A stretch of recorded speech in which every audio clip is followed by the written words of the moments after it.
Fellow Americans, good morning.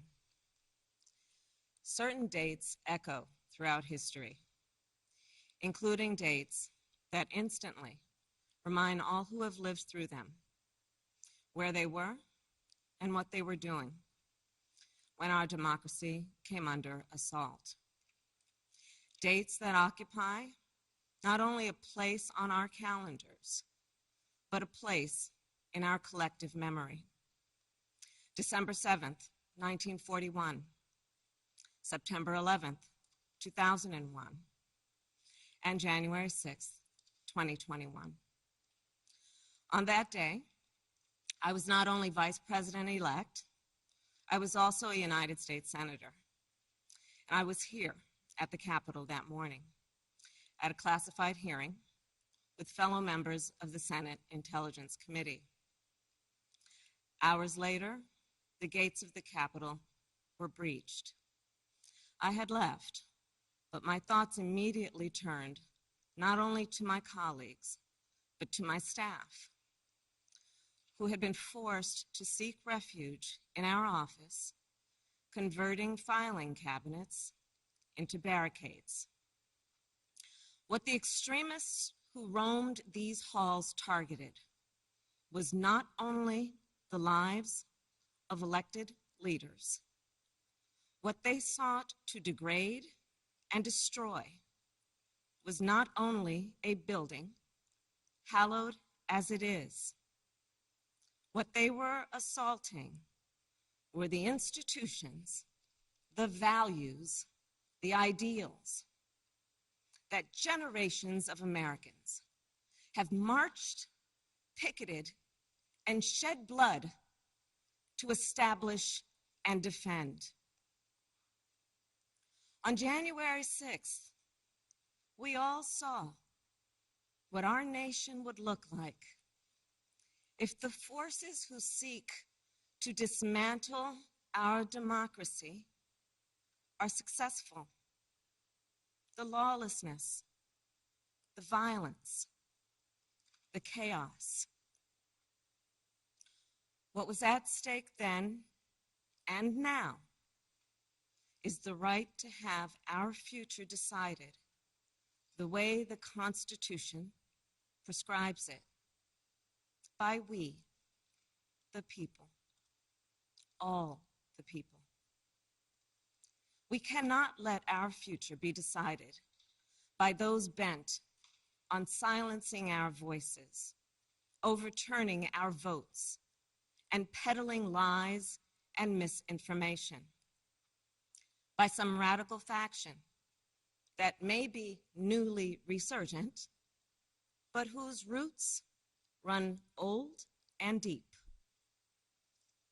When I meet with young people, they often ask about the state of our democracy, about January 6th.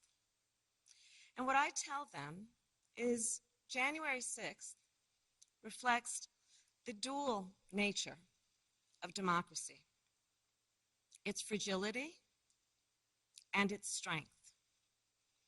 You see, the strength of democracy is the rule of law. The strength of democracy is the principle that everyone should be treated equally, that elections should be free and fair, that corruption should be given no quarter. The strength of democracy is that it empowers the people.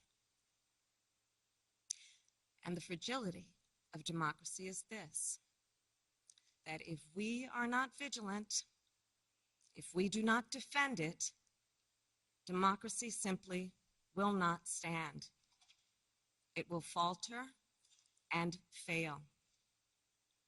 The violent assault that took place here, the very fact of how close we came to an election overturned, that reflects the fragility of democracy. Yet, the resolve I saw in our elected leaders when I returned to the Senate chamber that night, their resolve not to yield, but to certify the election, their loyalty not to party or person, but to the Constitution of the United States. That reflects its strength. And so, of course, does the heroism of the Capitol Police, the DC Metropolitan Police Department, the National Guard, and other law enforcement officers who answered the call that day, including those who later succumbed to wounds, both visible and invisible. Our thoughts are with all of the families who have lost a loved one. You know, I wonder, how will January 6th come to be remembered in the years ahead? Will it be remembered as a moment that accelerated the unraveling of the oldest, greatest democracy in the world? Or a moment when we decided to secure and strengthen our democracy for generations to come? The American spirit is being tested. The answer to whether we will meet that test resides where it always has resided in our country, with you, the people. And the work ahead will not be easy.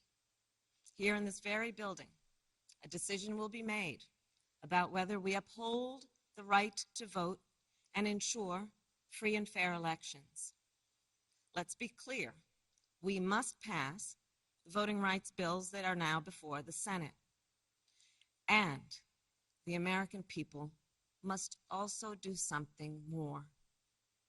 We cannot sit on the sidelines. We must unite in defense of our democracy in order to form a more perfect union, establish justice, ensure domestic tranquility, provide for the common defense, promote the general welfare, and secure the blessings of liberty to ourselves and to our prosperity and posterity. That is the preamble of the Constitution that President Biden and I swore an oath to uphold and defend. And that is the enduring promise of the United States of America. My fellow Americans, it is my honor to introduce a public servant with the character and fortitude to meet this moment, a leader whose life's work has been moving our nation toward that more perfect union, President Joe Biden.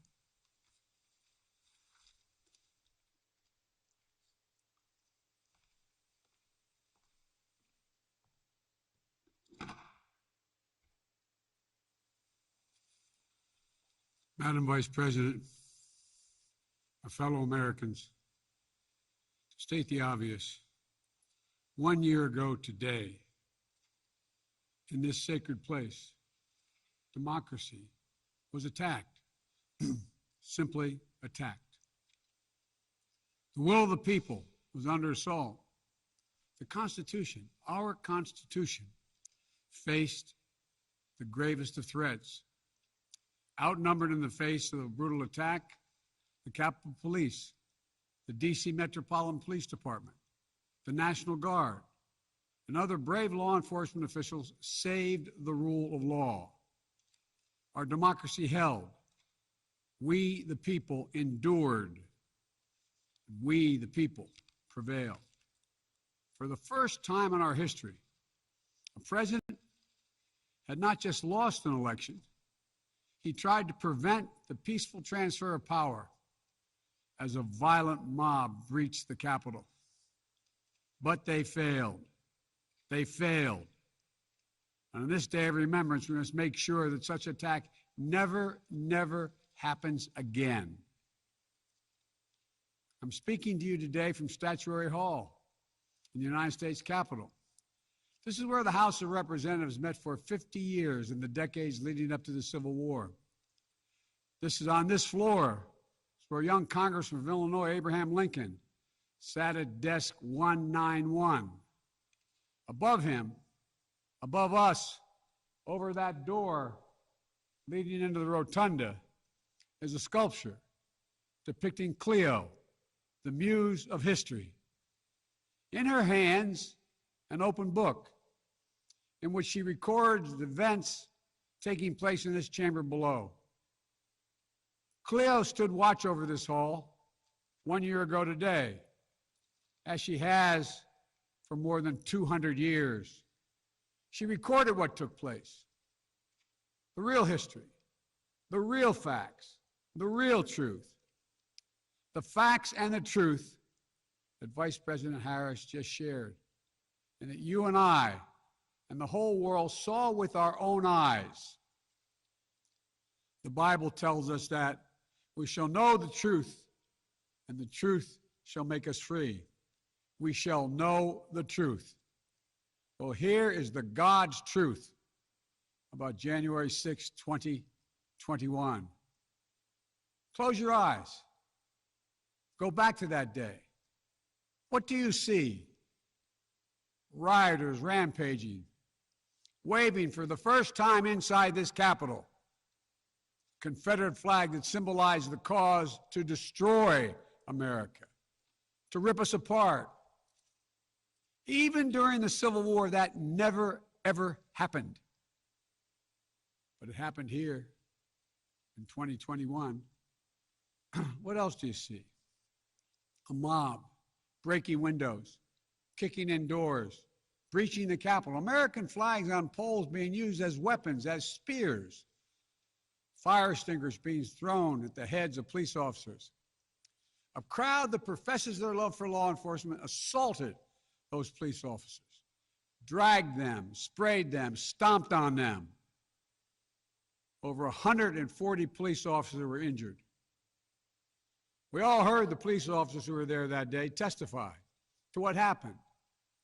One officer called it, quote, a medieval battle, and that he was more afraid that day than he was fighting the war in Iraq. They've repeatedly asked since that day, how dare anyone, diminish, belittle, or deny the hell they were put through. We saw with our own eyes. Rioters menaced these halls, threatening the life of the Speaker of the House, literally erecting gallows to hang the Vice President of the United States of America. But what did we not see? We didn't see a former president who had just rallied the mob to attack, sitting in the private dining room off the Oval Office in the White House, watching it all on television and doing nothing for hours as police were assaulted, lives at risk,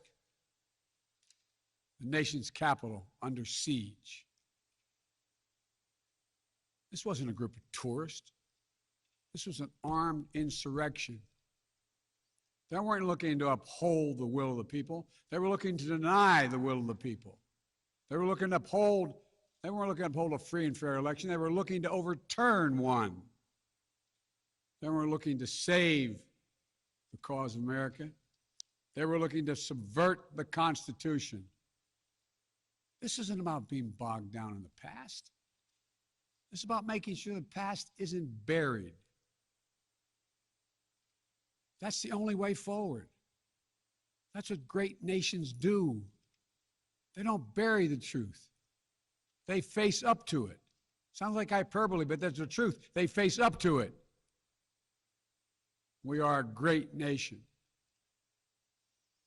My fellow Americans, in life there's truth, and tragically there are lies. Lies conceived and spread for profit and power. We must be absolutely clear about what is true and what is a lie. And here's the truth. The former President of the United States of America has created and spread a web of lies about the 2020 election. He's done so because he values power over principle, because he sees his own interest is more important than his country's interest, than America's interest. And because his bruised ego matters more to him than our democracy or our Constitution, he can't accept he lost, even though that's what 93 United States senators, his own attorney general, his own vice president, governors and state officials in every battleground state have all said he lost. That's what 81 million of you did as you voted for a new way forward. He has done what no president in American history, the history of this country, has ever done. He refused to accept the results of an election and the will of the American people. While some courageous men and women in the Republican Party are standing against it, trying to uphold the principle of that party, too many others are transforming that party into something else. They seem no longer to want to be the party of Lincoln, Eisenhower, Reagan, the Bushes. But whatever my other disagreements are with Republicans who support the rule of law and not the rule of a single man, I will always seek to work together with them to find shared solutions where possible. Because if we have a shared belief in democracy, then anything is possible. Anything. And so at this moment, we must decide, what kind of nation are we going to be? Are we going to be a nation that accepts political violence as a norm? Are we going to be a nation where we allow partisan election officials to overturn the legally expressed will of the people? Are we going to be a nation that lives not by the light of the truth, but in the shadow of lies? We cannot allow ourselves to be that kind of nation. The way forward is to recognize the truth and to live by it.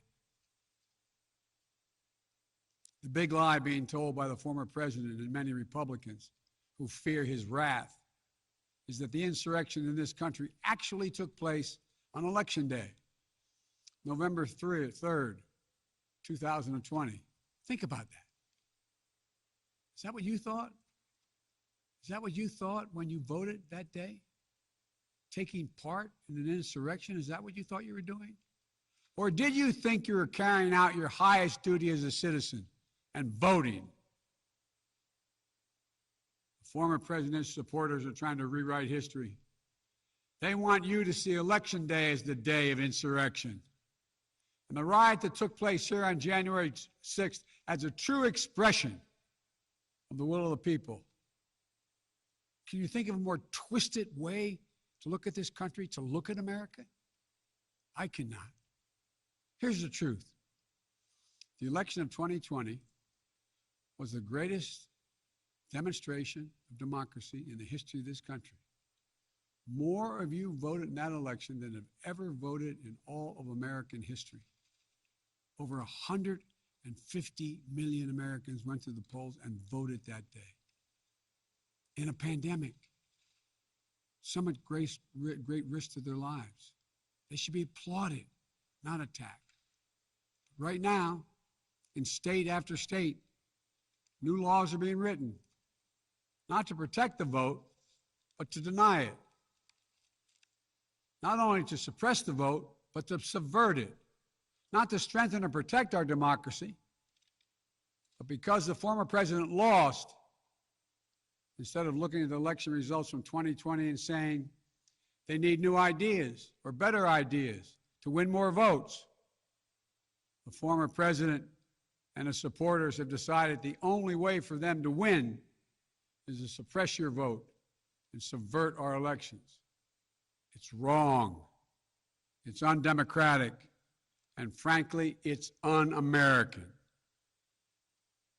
The second big lie being told by the former president and his supporters is that the results of the election of 2020 can't be trusted.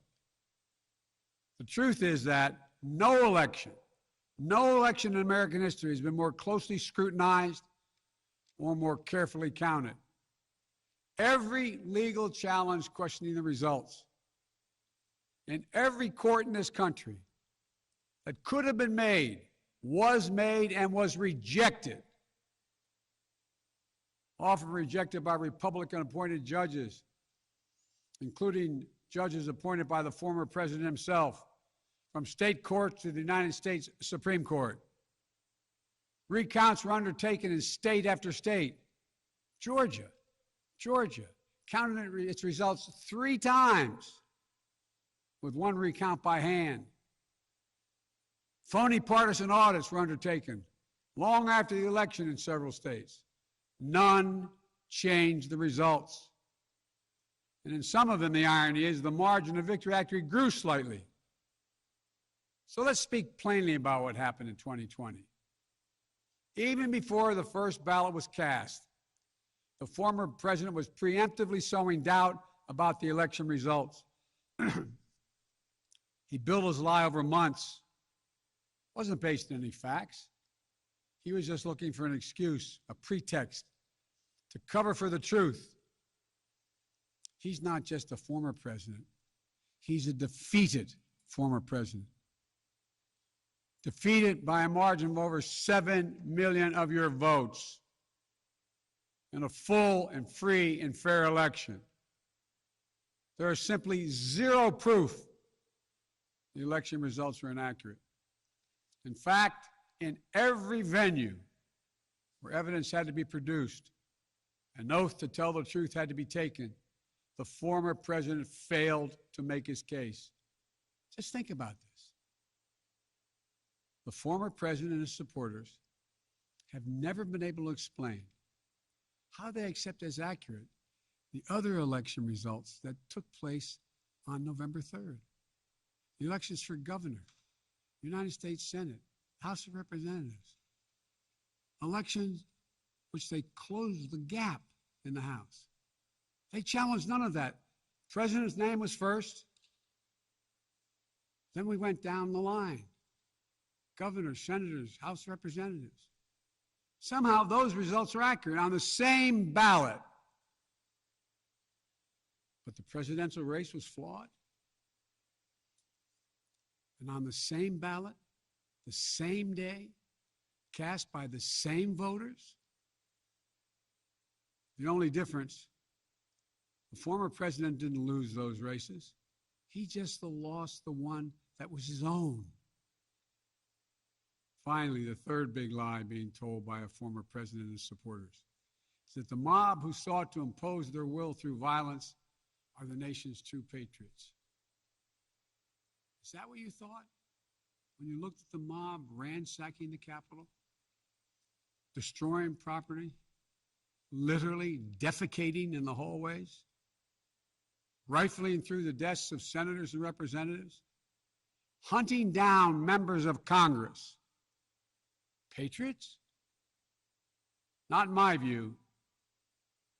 To me, the true patriots were the more than 150 Americans who peacefully expressed their vote at the ballot box.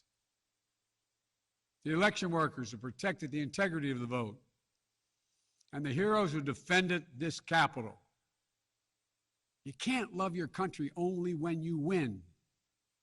You can't obey the law only when it's convenient. You can't be patriotic when you embrace and enable lies.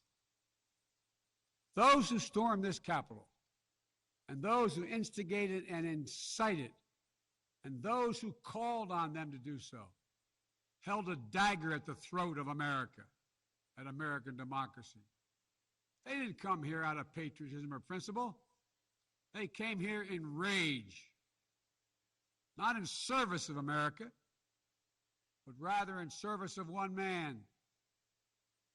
Those who incited the mob, the real plotters who were desperate to deny the certification of this election and defy the will of the voters. But their plot was foiled. Congressmen, Democrats and Republicans stayed. Senators, representatives, staff, they finished their work the Constitution demanded. They honored their oath to defend the Constitution against all enemies, foreign and domestic.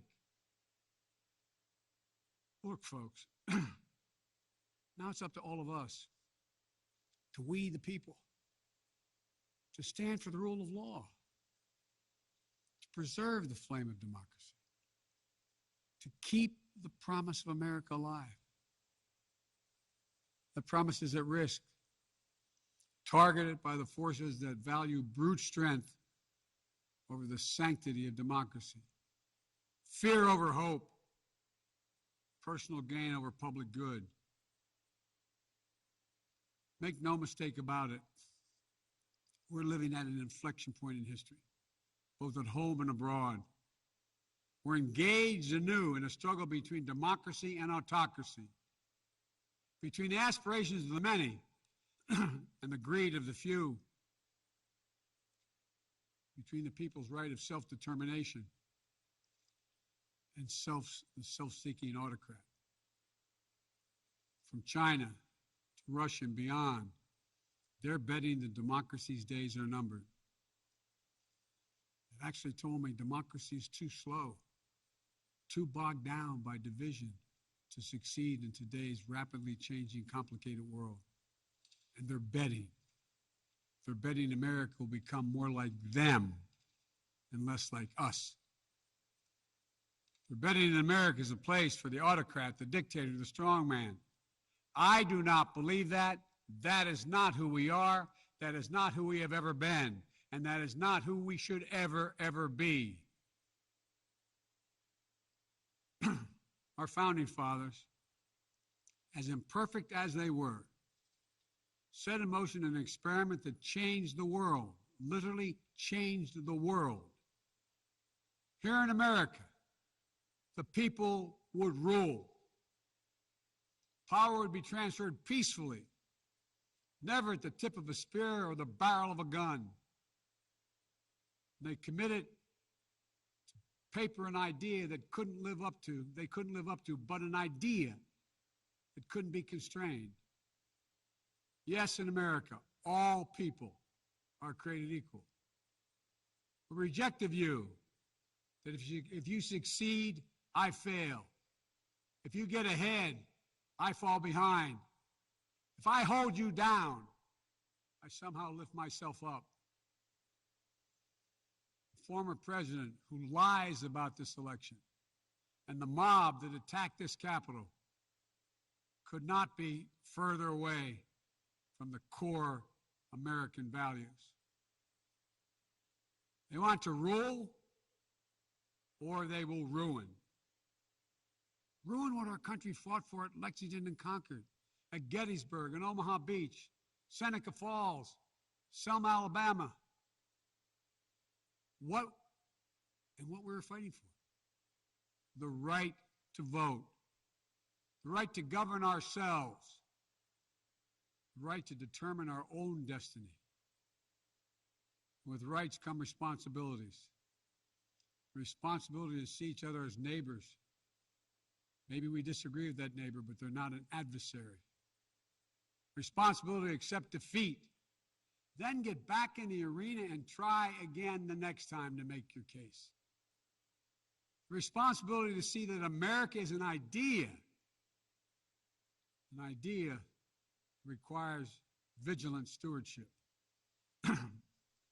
As we stand here today, 1 year since January 6, 2021, the lies that drove the anger and madness we saw in this place, they have not abated. So we have to be firm, resolute, and unyielding in our defense of the right to vote and to have that vote counted. Some have already made the ultimate sacrifice in this sacred effort. Jill and I have mourned police officers in this Capitol Rotunda not once but twice in the wake of January 6th. Once to honor Officer Brian Sicknick, who lost his life the day after the attack, and the second time to honor Officer Billy Evans, who lost his life defending this Capitol as well. We think about the others who lost their lives and were injured, and everyone living with the trauma of that day, from those defending this Capitol, to members of Congress in both parties and their staffs, to reporters, cafeteria workers, custodial workers, and their families. Don't kid yourself. The pain and scars from that day run deep. I've said it many times, and it's no more true or real than we think about the events of January 6th. We are in a battle for the soul of America.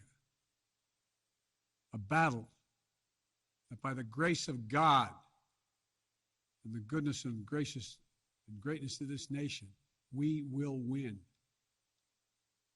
Believe me, I know how difficult democracy is, and I'm crystal clear about the threats America faces. But I also know that our darkest days can lead to light and hope. From the death and destruction, as the Vice President referenced in Pearl Harbor, came the triumph over the forces of fascism. From the brutality of Bloody Sunday on the Edmund Pettus Bridge came historic voting rights legislation. So now let's step up, write the next chapter in American history, where January 6th marks not the end of democracy, but the beginning of a renaissance of liberty and fair play.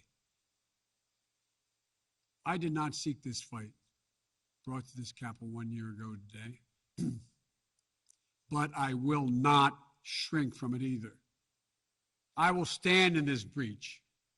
I will defend this nation, and I will allow no one to place a dagger at the throat of democracy. We will make sure the will of the people is heard, that the ballot prevails, not violence, that authority in this nation will always be peacefully transferred.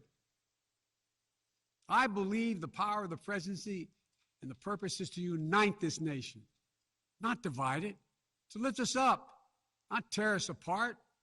To be about us, not about me. Deep in the heart of America burns a flame, lit almost 250 years ago, of liberty, freedom, and equality. This is not a land of kings or dictators or autocrats. We're a nation of laws, of order, not chaos, of peace, not violence. Here in America, the people rule through the ballot, and their will prevails. So let us remember, together, we're one nation, under God, indivisible. That today, tomorrow, and forever at our best, we are the United States of America. God bless you all. May God protect our troops. And may God bless those who stand watch over our democracy.